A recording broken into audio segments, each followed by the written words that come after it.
donc résolu ce mystère du Queen Mary. Le passager clandestin innocenté a découvert l'Amérique grâce à la générosité de la duchesse.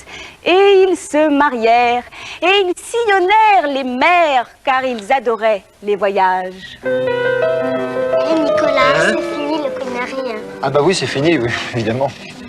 Allez, on revient sur Terre, monsieur le passager clandestin.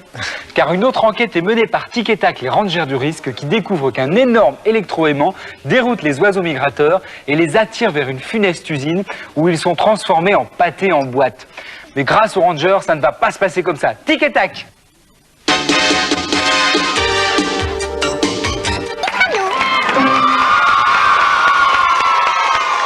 Des astuces bricolage, des jeux, des prix à gagner, c'est dans la suite du Disney Club.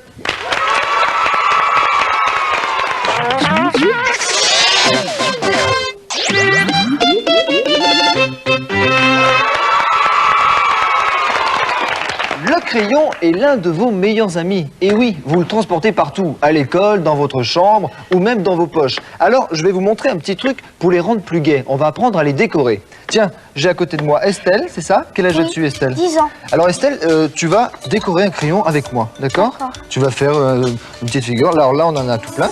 Je vais vous présenter d'abord les ustensiles dont on a besoin. Tout d'abord, évidemment, des crayons. C'est logique, pour décorer des crayons, il faut des crayons, non? Ensuite, de la pâte à modeler de toutes les couleurs. C'est de la pâte à cuire. Donc, une fois que le modelage est fait, eh bien, on le mettra au four et puis ça restera dur. Et puis, éventuellement, un cutter ou un petit ciseau. Mais enfin, la pâte à modeler se découpe aussi bien avec les doigts. Donc, c'est pas obligatoire. Alors, qu'est-ce que tu veux faire, Estelle? Quelle couleur? Vert. Vert. Alors, je vais te couper un petit morceau. Voilà. Comme ça, on va le faire. Et je vais faire une petite boule avec.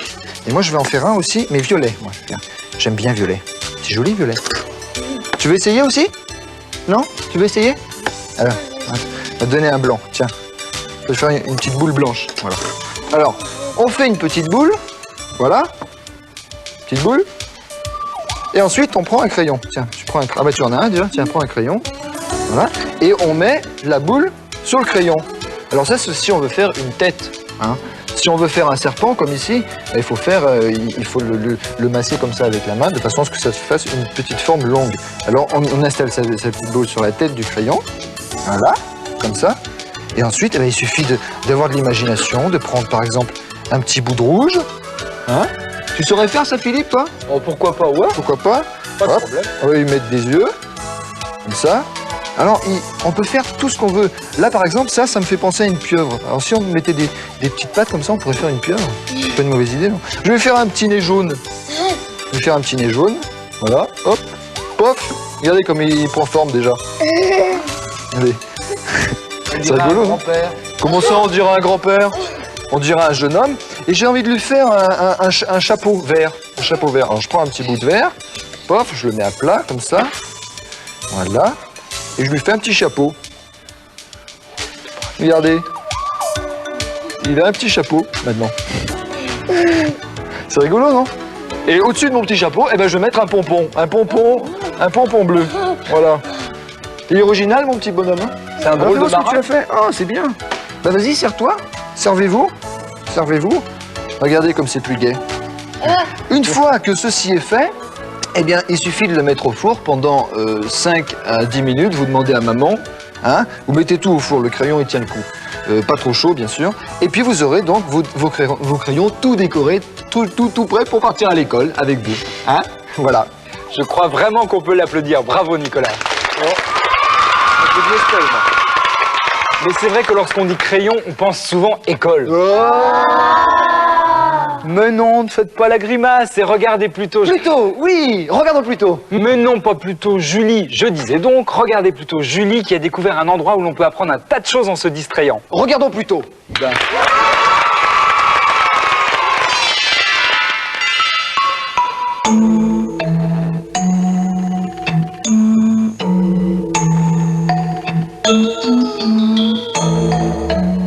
Nous sommes maintenant dans la salle où sont entreposés environ 72 000 autochromes. Alors Nathalie, qu'est-ce qu'un autochrome exactement?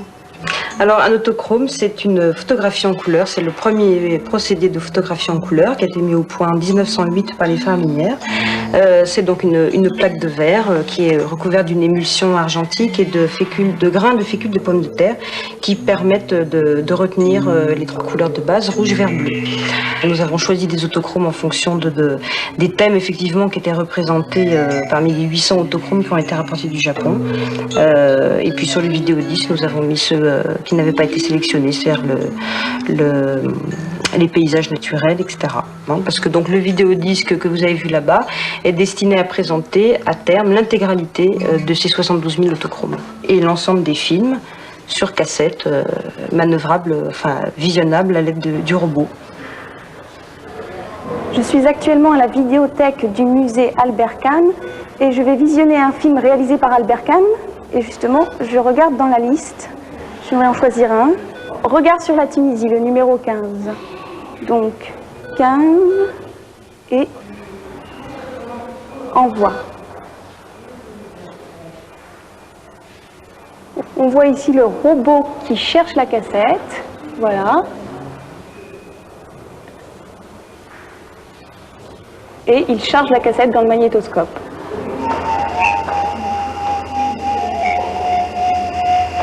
On peut accélérer l'image. Et si on s'aperçoit que le film n'était pas vraiment celui qu'on voulait regarder, ben on peut arrêter le visionnage.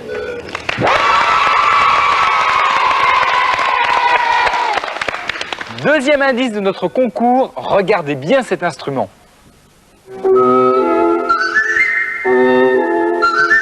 Nous recherchons un grand artiste dont le génie a trait à la musique. Mais je ne veux pas trop vous aider quand même. Grand événement au collège John Fitzgerald Kennedy. Miss Bliss, autrement dit Carrie, a été sélectionnée pour participer au concours du meilleur professeur de l'année. Oui. Est-ce que c'est Carrie qui va être élue? Eh bien ça, tu le verras en regardant Bonjour Miss Bliss.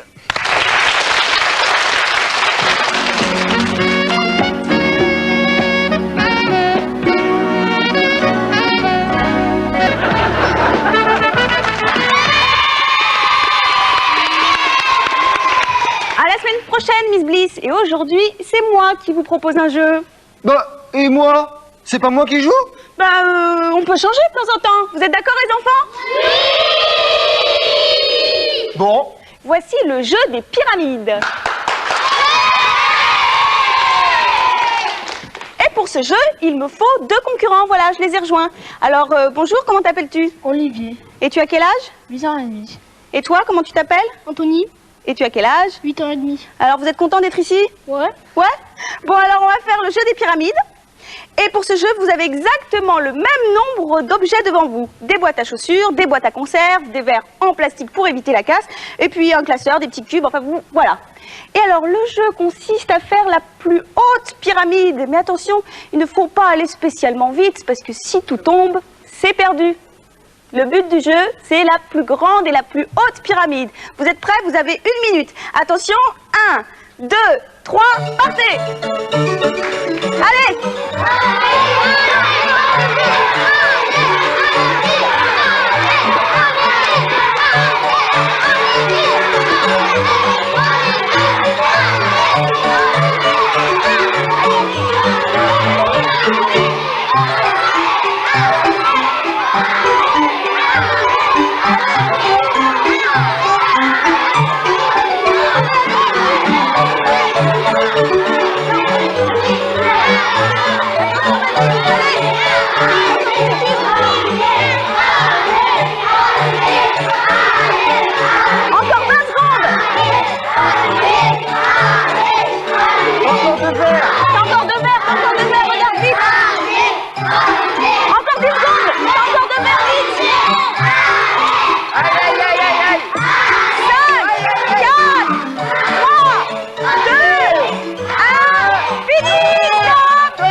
Tu lâches tout.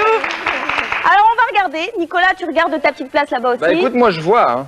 Alors, moi, d'ici, moi j'ai une vue en plongée là. À ton avis, c'est ici que c'est le plus haut. Ah ouais, c'est Olivier.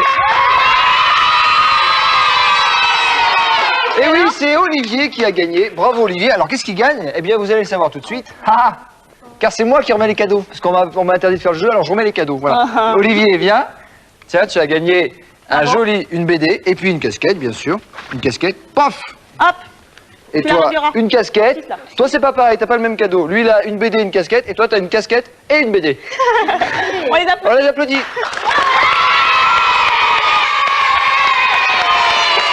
Nicolas, Oui. Hawaï, ça te fait rêver? Oh, évidemment. Eh bien, figure-toi que Dingo... Oui. Ah non, non, j'ai rien dit, Nicolas. Ah non, je n'ai pas dit qu'il te ressemblait. Rien, rien. Je préfère ça. Ah non, je disais simplement que Dingo passe ses vacances à Hawaï. Et avec lui, les vacances, c'est toujours plein d'imprévus. Voici Hello Aloha. Ah, la ville.